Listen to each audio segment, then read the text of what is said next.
Hi hi, I am Aryan. ओ हमके miss एली से मिले के रहे, एक बार आप उनका प्लीज बाहर बुला दें। तू एली के किसे जानता? वो एक्चुअली कल हम लोग के नाइट में बीच पे मुलाकात भइल रहे। का बकवास करता? तेरा पता बा एली के? वो हमार वाइफ है और काल रात के एली घरे पर रही, कहीं ना गई रही। हाँ सर, लेकिन कल नाइट में एली हमनी के साथ में ही तो। एक मिनट रुको। एली? Yes darling. तारा से केहू मिले आइल बा? हमरा से मिले के? तू इनका के पहचाने लू? ना। हमनी कल नाइट में बीच पे मिल रहे ना। Have you gone mad or what? Baby, yeah. You know that. कल हम पूरा टाइम घर पर ही रहनी। And by the way, तू बाड़ा के? शायद हमरा कोई गलतफहमी हो गई बा। I'm sorry. Please, I'm sorry. Please don't do this again. हाँ, sure. I'm sorry. हाँ। का भाई टेंशन में बड़ा? यार मंजीत, कल रात के जो लड़की पार्टी में मिलर रहे ना, आज सुबह होकर घर गए रहे, जाने से ही इनकार कर दिला से यार। कुछ समझ में ना आई हमरा। आर्यन, आर्यन, एली, आर्यन, एली, आर्यन, आर्यन है। आर्यन, आर्यन हमारी मदद करो। मदद? आज सुबह जब तुम्हार घर आयल रही तो हमरा पहचाने से इनकार कर दिले रो एली। What? तू हमार घर का पहला और का करल बड़ा आर्यन? हमरा के कुछ समझ ना आ रहा। तू का करता हुई? आर्यन, हम काहे झूठ बोलब? हमरा के का मिली झूठ बोल के? एली, एली, आर्यन, आर्यन, चला घरे चला। नहीं, नाटक मत करा। बचाओ। कतरी नहीं चला एली। हाँ लेकिन एली, एली, ये तो तुम्हार हस्बैंड बड़े। ये हमारा हस्बैंड ना, ये तो हमरा के किडनैप केले। Aryan, Aryan help me Aryan. ये तुम्हार हस्बैंड ना हो? बॉस, ये अभी होश में नहीं की। चला एली। एक मिनट। मंजीत, एली के लेके सामने वाला गेस्ट हाउस में जा एली। बॉस, पागल मत बना। शी इज माय वाइफ, ओके? एक मिनट एल्विन। का जब तक ये मैटर क्लियर ना हो जाला, तब तक एली यहीं रही। And don't worry, she is in safe hands. तहरा पता नहीं खे वो बीमार बाड़ी। एगो काम करा, तू हमरा साथे घरे चला। हम तारा के कुछ दिखावा तनी जैसे तारा पूरा यकीन हो जाए कि शी इज माय वाइफ। आओ। ये देखा, हमने दोनों के शादी के फोटो, हमने दोनों के शादी के एल्बम। ये सब कहा हमरा कुछ होने की समझ आवत। देखा, हम तारा की कुछ और दिखावत नहीं, तब तारा यकीन हो जाई। ये एली की रिपोर्ट्स। आर्यन, एली के भुलाए की बीमारी है। She is suffering from Alzheimer. ऐसे वो कई बार हमारों के ना पहचान पावेली, और जब याद दिलावे की कोशिश करी तो वो पागल हो जाली। हमरा के अपन दुश्मन समझे लगेली। लेकिन जैसन भी बड़ी, हम उनका के बहुत प्यार करीला। तू एली के यहाँ छोड़ दा प्लीज। उनका टाइम पर मेडिसिन लेवे के होखेला। हम तारा आगे हाथ जोड़ता नहीं।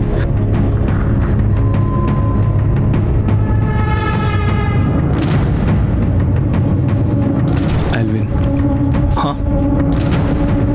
अगर तू चाह तो तुहार वाइफ ठीक हो सकेली, लेकिन उनकर तो ट्रीटमेंट चल रहा बा।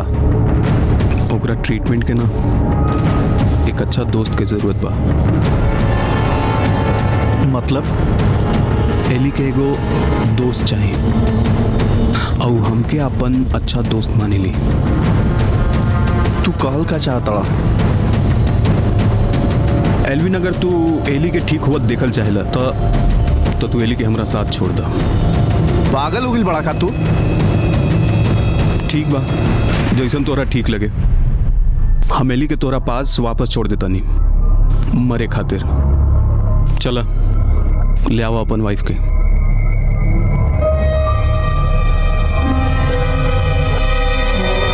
का भइल एल्विन, आपका सोचे लगला? शायद तू सही कहा तड़ा। जोना दिन एली बीच से अली वो बहुत खुश रही। She was very happy. वो दिन उनका कोनो दौरा भी ना पड़ल रहे। करे के का बाब ई बतावा, फैसला सिर्फ तोहार हाथ में बा। एगो काम करा, ई कुछ मेडिसिन बा, एमे का कॉमन लेवे के बाद सब लिखल बा। ओके आर्यन, वो हमार वाइफ है, ध्यान रहे। डोंट वरी एल्विन, ये सब हम सिर्फ इंसानियत खातिर करत हन।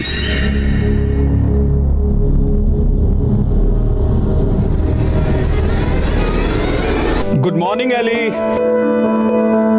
चाय रेडी बा, उठा उठा। Good morning. वैसे एली, हम ना कल रात के एल्विन से मिलल रही। Take your tea. एल्विन के? एक्चुअली एक फ्रेंड है हमारा। But you never told me about him. Yes, come. Hey bro, what's up? Hi. आज इतना सुबह सुबह Alvin? So, this is your friend Elvin, right? Yeah, hi Ali. Hi. Actually guys, वो हम बगल वाला कॉटेज में रही तो सोचने कि तू लोग से मिल नहीं। ऐसे गाइज कोनो चीज की दिक्कत होके तब प्लीज हमरा के बताइए। हाँ हैं? Sure. चल bro, by Ali. Bye.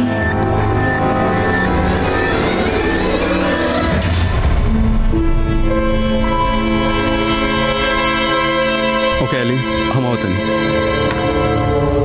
What? वो एक्चुअली एगो थोड़ा सा काम बा हमरा, आवत नहीं।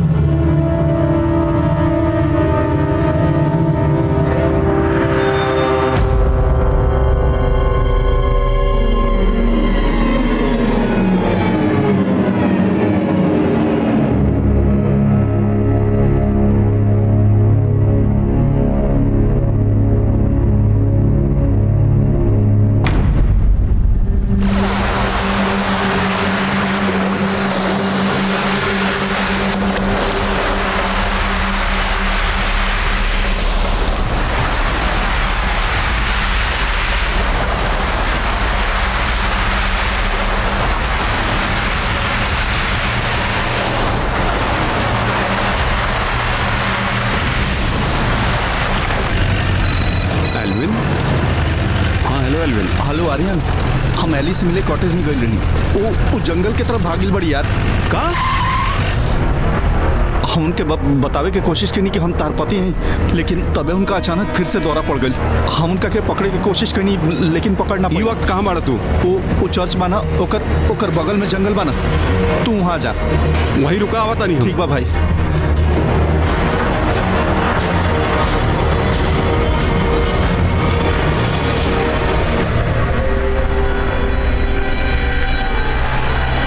एली कहाँ बड़ी? यार ये नहीं कहीं आई रही, पता ना कहाँ चल गई।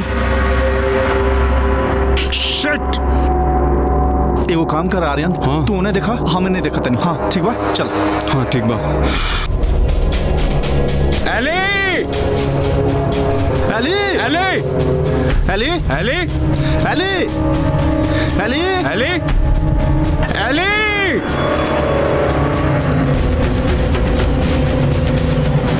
एली! एली! आर्यन?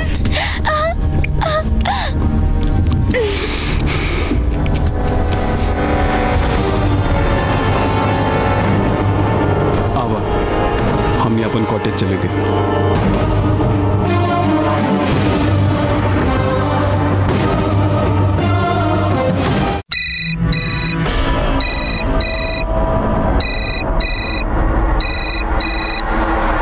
हाँ Aryan, your consignment is late.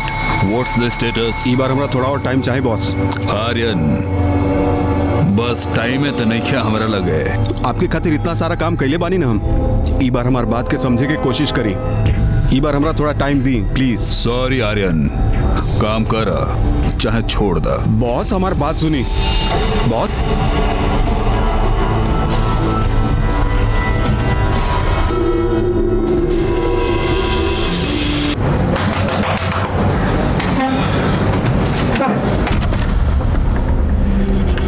आप लोग यहाँ कैसे सर?